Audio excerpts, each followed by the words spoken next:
ॐ शनैश्चरः स्वधाकारी छायाभुः सूर्यनन्दनः मार्तण्डजो यमः सौरी पङ्गुश्च ग्रहनायकः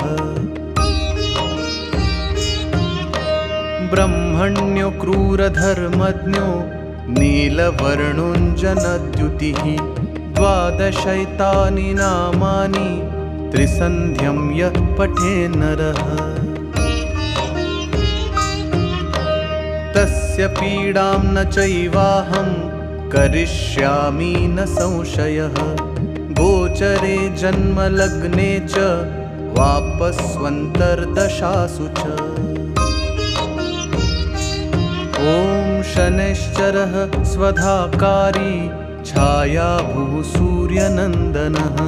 मार्तण्डजो यमः सौरी पङ्गुश्च